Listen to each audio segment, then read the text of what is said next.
From Lufthansa's Flughafen Efficiency in Munich, then by way of an oddly meandering bus connection from the Genoa airport, our journey to Sestri Levante brings us to this comfortably funky Italian rail station.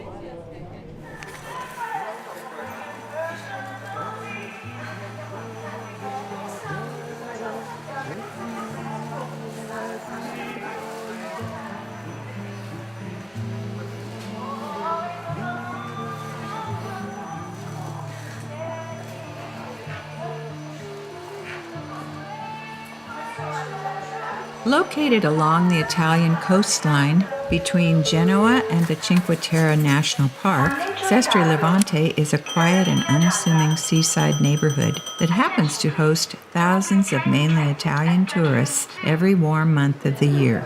To date, most of the American and German visitors to the Liguria region seem content to swell the streets and coffers of those 5 better known and better marketed communities 30 miles to the southeast.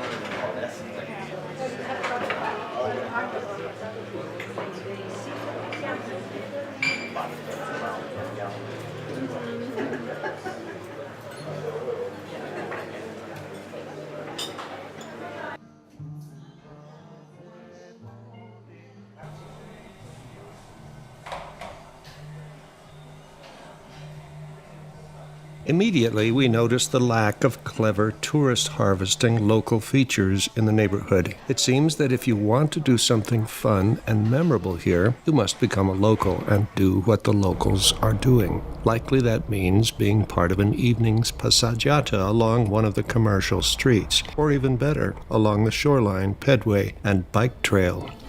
These calm ramblings are times devoted to seeing friends you now treasure and meeting friends you would like to keep. And these are moments for thinking, perhaps for reflecting on the days ahead.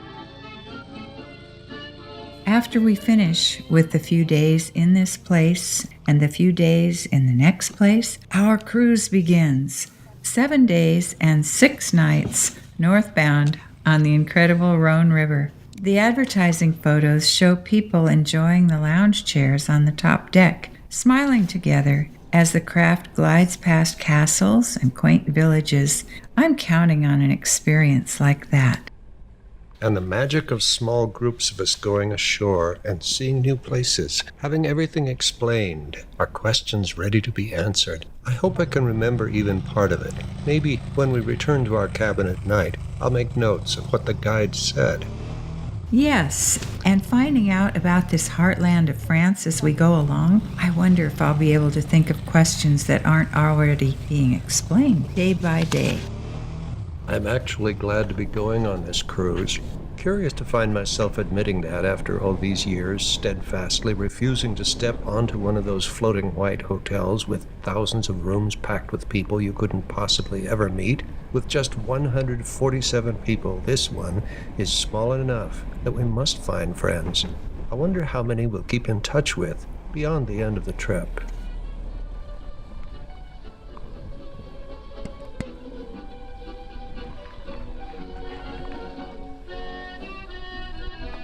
A century and a half ago, Sestri Levante hosted author Hans Christian Andersen. The larger of the 2 bays that form the city's water border is named in honor of that visit, the Bay of Fable. It is the larger and louder and more commercial of the 2, mainly lined with apartments and hotels for people who can afford a premium view of the Mediterranean.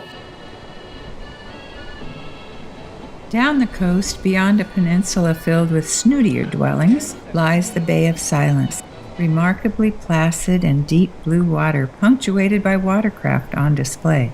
What a view!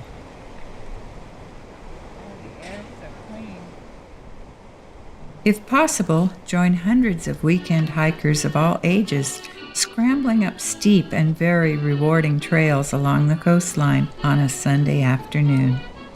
Enjoy pines and cork oaks and rocky views, and 80-year-olds scarcely breathing hard in their sunny greetings.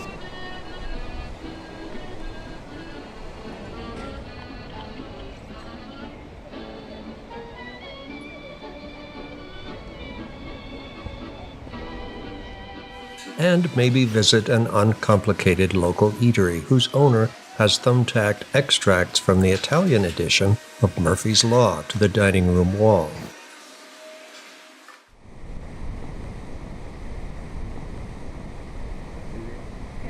The Cinque Terre is worth a visit, we think, every time we visit Italy.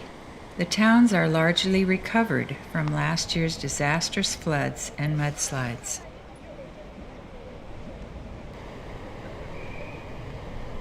Climb the roads that wind up behind Rio Maggiore to view the tiny homes clinging to the ancient terraced hillsides, or pause to gaze at the breathtaking harbor at Vernazza, or take in 1,000 other hidden spots tucked along these shores. You can reach any of them by a little imaginative hiking from the ever-present rail stops all along the Cinque Terre cluster of villages.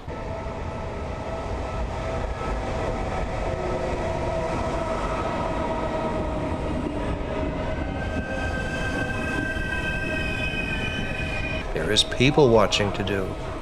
Partly my own enjoyment comes out of the mystery of the culture, abetted by my minimal ability with the Italian language. There is so much vigor in the endless gestures we observe, in the enthusiastic streams of highly charged words with friends. Our emotions are stirred by shapes and colors, of structures and cars, by observing little things like oddly packaged portions of sugar for espresso. If the French culture designs for taste, the Italian culture seems to design for spice.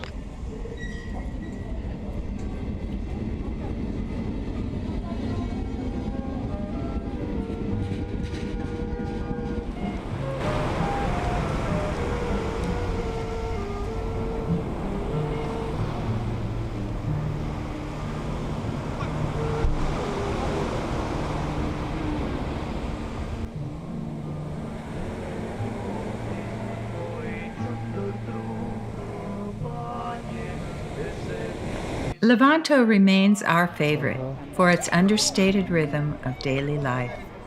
A nearly deserted beach, parks where parents enjoy their happy kids on swings.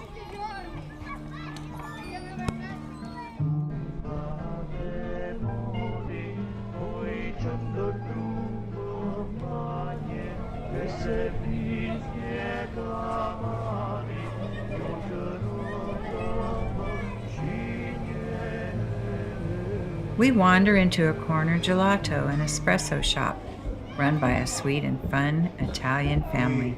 Here's the son, and here, complete with headscarf and expressive tongue, is the daughter. There is contagious laughter. You see our smiles recorded here.